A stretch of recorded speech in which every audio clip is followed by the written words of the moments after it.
Habib itu keturunan Nabi apa bukan? Keturunan Nabi apa bukan? Habib Rejek turunan Nabi bukan? Habib Bahar turunan Nabi bukan?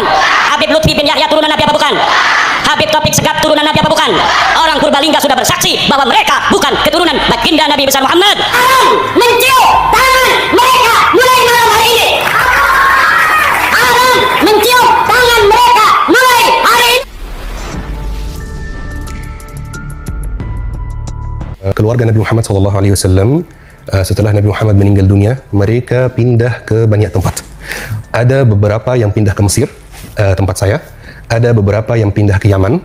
Dan dari Yaman ada beberapa yang pindah ke Indonesia juga. Jadi sampai hari ini masih ada keturunan Nabi Muhammad SAW. Berarti di Indonesia juga masih ada ya? Insya Allah masih ada. Insya Allah masih ada, betul. Nah, Syekh itu kan dari Mesir gitu ya. Kalau dari Mesir itu tandanya dia keturunan dari Nabi Muhammad itu seperti apa itu? Di Mesir ada peraturan ketat terkait hal ini ya. Jadi di Mesir ada yang namanya Niqabatul Ashraf. Ini sebuah lembaga yang diakui pemerintah Mesir. Lembaga tersebut tugasnya adalah memverifikasi siapa keturunan Nabi Muhammad dan siapa yang bukan keturunan Nabi Muhammad. Yang keturunan Nabi Muhammad dikasih karne atau dikasih seperti ID card gitu. Kalau punya ID card ini berarti 100% keturunan Nabi Muhammad, karena di Niqabatul Ashraf tersebut atau yang lebih terkenal dengan istilah niqabah ya, itu ada pakar ilmu nasab di sana. Jadi kalau ada orang yang mau cek nasabnya, mereka cek itu silsilahnya ke siapa sampai ratusan bahkan ribuan tahun yang lalu. Contoh misalnya, saya sendiri, saya tahu siapa kakek saya yang 1000 tahun yang lalu. Serius, saya tahu namanya, kerjanya apa, pindah dari mana, istrinya berapa, anaknya berapa, saya tahu semuanya, semua informasi itu. Terus informasi itu kayak diwariskan gitu. Jadi ayah saya ceritakan itu kepada saya, nanti saya ceritakan kepada anak saya, dan seterusnya, seperti itu. Beberapa hari kemarin berseliweran tentang Niqabatul Ashraf Mesir yang tidak mengakui nasab Alawiyin. Apakah ini benar atau hoak? Mari kita pastikan. Yang mana dalam perihal ini ada salah satu pelajar Indonesia yang menetap di Mesir melakukan interview kepada pengurus Niqabatul Ashraf. Langsung saja mari kita ikuti. Atas nama Muhammad Yasir Rahmatullah, yang mana beliau waktu itu sedang berada di Niqabatul Ashraf Al-Husain. Di tengah ramainya permasalahan nasab, kami melihat ada tokoh agama berkata bahwa Niqabatul Ashraf di Mesir tidak mengakui keabsahan nasab Sadah Ba'alawiyah sebagai Ahlul Bait. Dari situ, kami terpanggil berkunjung ke kantor umum Niqabah tersebut dalam rangka tabayun dan belajar wawasan tentang Ahlul Bait. Kebetulan, tempatnya dekat dengan tempat kami kuliah. Kami bertemu Syekh Ahmad Yahya, Muqarrir Lajnah Tahqiqil Ansab, yaitu orang yang bertugas untuk menetapkan nasab, ketersambungan nasab seseorang dengan Kanjeng Nabi. Di gedung tersebut kami utarakan maksud dan tujuan kami menemui beliau. Beliau langsung berkata, Sadah Ba'alawiyah hum min ahlil baiti qat'an. Sadah Ba'alawi merupakan Ahlul Bait secara pasti. Ini perkataan dari orang yang memang bertugas untuk menetapkan nasab. Sudah mengatakan bahwa Sadah Ba'alawi itu nasabnya memang tercatat dan nyambung nasabnya kepada Kanjeng Nabi SAW. Dan beliau memberikan bukti buku nasab di kantor tersebut dan kami langsung minta izin untuk memfotonya, sebagaimana tertera di bawah. Beliau juga menyarankan kami untuk membaca kitab Bahrul Ansab karya Sayyid Husain Muhammad Ar-Rifai. Dari sini kita dapat berkata, ini pelajaran-pelajarannya dari kunjungan yang bersangkutan terkait masalah nasab.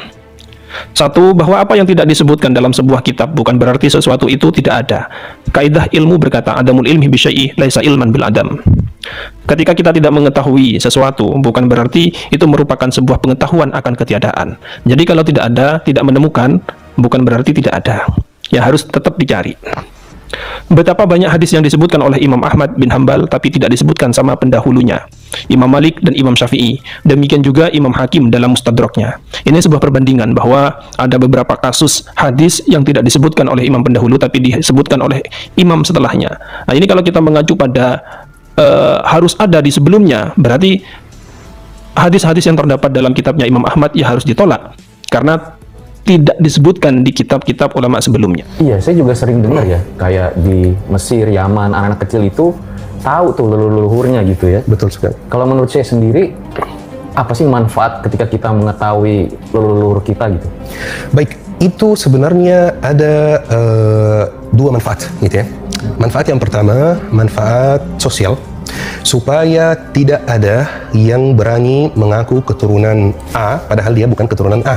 Makanya muncul pentingnya yang namanya pakar ilmu nasab, supaya kalau ada yang mengaku dari suatu keturunan langsung dipanggil pakarnya, ini benar nggak dari keturunan A gitu. Ini manfaat yang pertama. Manfaat yang kedua lebih ke tradisi ya. Jadi kan setiap tempat itu ada tradisinya ya, Budaya ya. budayanya, betul. Di negara Arab secara umum, khususnya di Yaman dan Arab Saudi, itu terkenal sekali budaya nasab itu.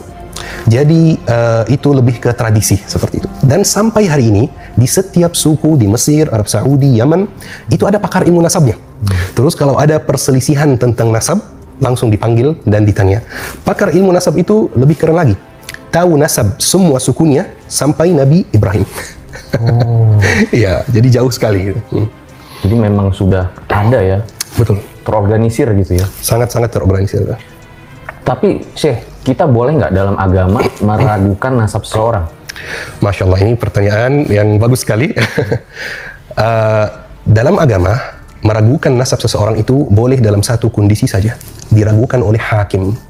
Selain itu, kita tidak diperbolehkan untuk meragukan nasab seseorang. Rasulullah SAW bersabda, "Man idda'a ila ghairi abihi wa huwa ya'lamu annahu ghairu abihi fal jannatu 'alaihi haram." Barang siapa yang mengaku ke selain ayahnya dan dia tahu bahwa dia bukan ayahnya, ancamannya apa? Ancamannya diharamkan surga baginya. Jadi Rasulullah membuat batasan. Tidak boleh mengaku ke selain ayah kita, dan di waktu yang sama tidak boleh meragukan nasab orang lain. Bahkan ada satu hadis lain dari Rasulullah SAW bahwa di akhir zaman bakal muncul dua peristiwa yang merupakan kekufuran. Peristiwa yang pertama, orang yang teriak-teriak depan kuburan karena sedih ada yang meninggal dunia. Itu peristiwa yang pertama. Peristiwa yang kedua, saling meragukan nasab, kata Nabi Muhammad SAW. Jadi memang Nabi Muhammad SAW sudah kasih kita kabar bahwa di akhir zaman bakal muncul peristiwa-peristiwa seperti itu, saling meragukan nasab. Berarti kita tidak boleh meragukan nasab seseorang ya? Betul sekali, tidak boleh meragukan nasab seseorang, sebagaimana tidak boleh ada orang yang mengaku kepada selain ayahnya atau kakeknya. Jadi dua-duanya tidak boleh gitu. Meragukan nasab seseorang tanpa adanya perintah dari hakim itu tidak diperbolehkan. Kenapa? Karena kalau kita buka pintu tersebut, nanti bakal ada kekacauan yang luar biasa ya. Nanti tiba-tiba ada orang yang ketuk pintu saya, Anda bukan Anda bukan anak kandung dari ayah yang ada di akta kelahiran itu. Nanti nggak ada aturannya lagi gitu, seperti itu. Makanya yang diperbolehkan meragukan nasab adalah hakim dengan dengan syarat-syarat tertentu seperti itu. Karena itu termasuk caci maki juga ya? Betul sekali, betul sekali. Ini caci maki dari banyak segi gitu ya. Yani kalau ada orang yang kita tuduh nasabnya tidak tersambung pada kakeknya, itu kayak secara tidak langsung kita menuduh kakeknya atau ibu-ibunya itu dengan tuduhan yang keji gitu, dengan tuduhan yang kurang bagus gitu, seperti itu.